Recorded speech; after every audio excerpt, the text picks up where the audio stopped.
Today, I'm going to show you exactly how I paint this scene here. We're going to talk about how to create believable light as well as painting dappled shadows. Here's a look at the first wash. This is all the light within the scene. Let me show you how I painted this for the first phase of this painting. The first thing I do is wet down the back and the front of my paper, and then I start laying in the lightest values around the scene. I start with the front bumper here using some lavender and raw sienna.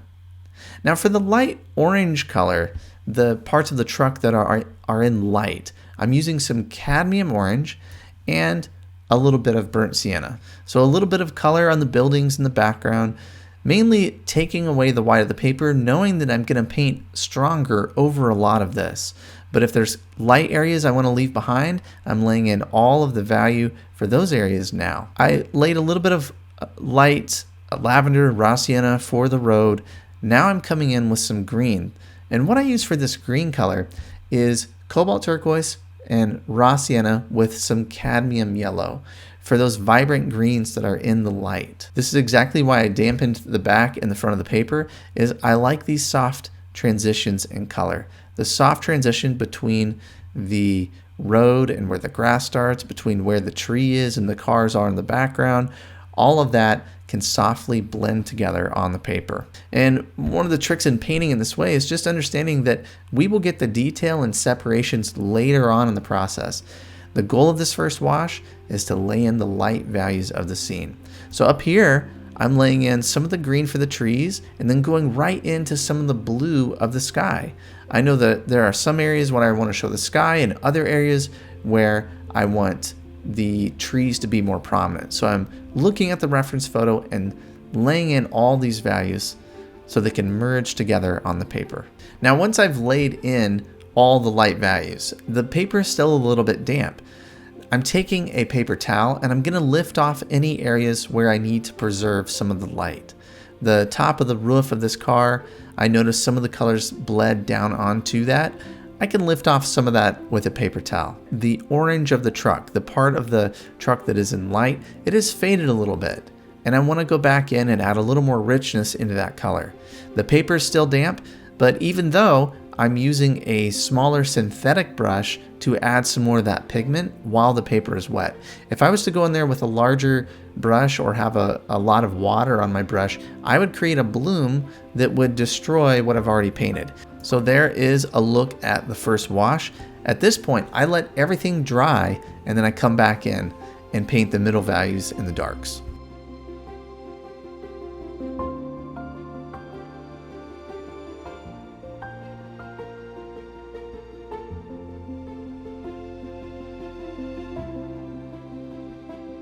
This is the trickiest part of the painting process. Let me zoom ahead and show you where we're going with this. So this is what we are painting. We are connecting the shadows. We are laying in the trees in the background to outline the houses, all of this stuff. But I'm going to show you how to do this. So let's go ahead and back up to the beginning of the middle values. And the first thing that I do, in order to create some softness in the distance, was I took a clean brush, put a little bit of water on it, and I'm dampening up in the sky. So those areas where I want a soft edge, where the trees meet the sky, I'm putting a little bit of water down on the paper. Not a lot, just a nice damp brush to soften some things up. And I'll show you why I do that here and what I like about that approach. I don't just want hard edges of the trees all over the scene from the back to the front. So I dampened the paper and then I was able to get some softer edges right there in the background. Now I'm looking at the trees in the reference photo. And instead of just naming everything that I see, I'm squinting and I'm trying to group those trees together and see them as one large connected shape. So instead of painting every separate tree around the scene, every separate little branch around the scene, I'm squinting and trying to look at it as one big shape and paint it in that way. So when I go back and reload my brush, I come back to a wet edge and continue painting that shape. Meanwhile, I'm also looking at the light that I'm negatively painting. See how I'm leaving little bits of the trees behind from the first wash? That's why I painted the first wash, is so I would have those little bits of greens to leave behind if I wanted to show some of the light on those trees.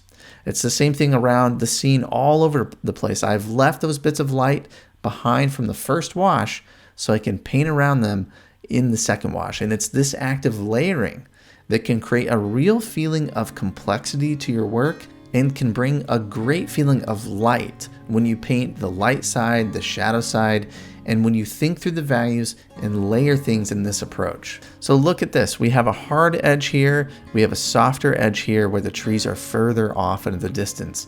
That's what I wanted to get when I was wetting down those little bits of the paper.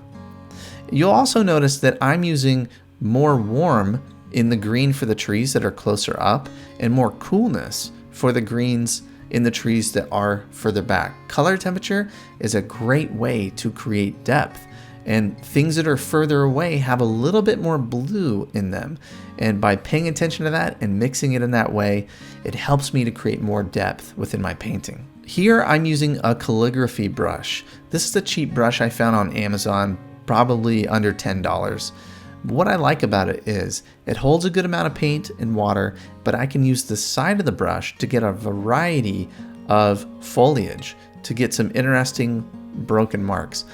So sometimes it's not about buying an expensive brush, it's about buying and using something that just works well, that creates a certain mark that you are after. So harder edges for this more saturated tree closer up, softer edges for what we see in the background. I'm also seeing some of the buildings in the distance, trying to abstract them, connecting the shadow shapes of the buildings, connecting those right into the trees to create that connected shape. As I get over here, there are some things that I want to paint around, obviously. So I'm carefully painting around them, thinking through what I want to leave behind. It's really a process of elimination. Moving into the trees around the houses that I'm painting around. And there's a tarp over the car that is right behind this truck. I'm using a little bit of Cobalt Blue, a touch of Cerulean, some neutral tint, and to get that color, and I'm painting it right up to that wet edge, hoping that it'll connect and blend with what it is that I've painted around it. One thing about painting in this way is we'll get the separations, we'll get the details later on. Right now, we are looking for connections. So this was still wet. I went ahead and painted the truck back here, this car that's covered up, right into the values of this tree, letting it all flow and connect together. Now I'm looking at the shadow on the side of the truck, the shadows that are being cast on the ground. Anything that is middle value, I'd go ahead and connect and pull together in this part of the process. Now, as I move down into the foreground, I'm going to dampen the paper. I took my spray bottle and sprayed things down. Now I'm going to take that shadow shape and keep bringing it down into the foreground. But what I'm going to get now is some softer edges, which is really what I'm after here in the foreground. And the reason I do that is I don't want hard edges in the shadow. When I pre-wet things, I can get soft edges, and that's what I wanted to accomplish with these dappled shadows. So I sprayed things down in order to get some softness. And then once I've suggested and painted around a few little bits of light, I'm gonna take a paper towel and I'm gonna lift off, just casually soften some of these, either with a brush or a paper towel, to define these dappled bits where the light is shining through the leaves and there's softness on the ground. I can get that impression by lifting off a little bit with the paper towel to bring back some of those brighter areas. I want to get into these darks that are under the truck, the cast shadow of the truck, and all those little bits that I need to still connect. So I'm methodically working my way around the scene, always trying to come back to a wet edge and connect it when I can, looking at the shadow of the truck as one shape connected into the other shadows. And it's darker here when it's directly under the truck. It's a little less dark, less bold and strong when it's just the cast shadows of the tree. When an object is closer to the surface, it's going to be a much bolder and stronger shadow than things that are casting the shadow further away. That's something to keep in mind when we're painting shadows. Now I'm coming up here, taking away some of the white, trying to connect some of the value of the truck into this and pulling that shadow through the other side, connecting the shadow side into here, giving these areas a little bit more of attention and detail. And the shadow on this house over here will help define the roof of our truck. Now there's a lot to think about in that middle value shape. We started all the way back here. We painted the trees, looking for connections, trying to squint, find those connections, laying in the shadows in the foreground, and that's how we got to this right here. Now is one of the most fun parts of the painting, when we get to add the details and the darks into the scene. It's what we want to get to when we first start painting. What I encourage you to do is to keep the process in mind of the lights, the middle values, and the darks, and stick to that roadmap, because all of that pays off. And then when it's finally time to add the darks, the details, the separations, those are the bits of the painting that get all the credit, but it is the values, the connectivity, and that approach that will really make your painting work. It'll help the light become more vibrant. It'll help your work become more sophisticated with the layering. But it does take discipline in that approach and understanding that we are working towards this goal. Adding some darks around the truck to really let the light come alive in the scene. And when I paint the details of a scene, I like to start at the main area of interest first. And in that case, this is obviously, the truck is really the main thing here in the painting, and that's where I'm going to start with my darks and details. Add your details in cautiously. Start at that main area of interest and then work from there. So you notice I got this how I wanted it to look before I started working on the other areas of the scene. Putting a little bit more value on that tree. Part of the work that we're doing here is helping the middle ground have a feel of importance and focus in the painting. The more attention we give what's happening right in here, the more focused the painting becomes. That's why I wanted to minimize the background, to cool it off, to soften it, to let it sit in the background. If I'm really worried about these trees back here and making all of it look exactly like it does in the reference photo, I'm going to lose that focus and attention that is essential for the middle of the painting.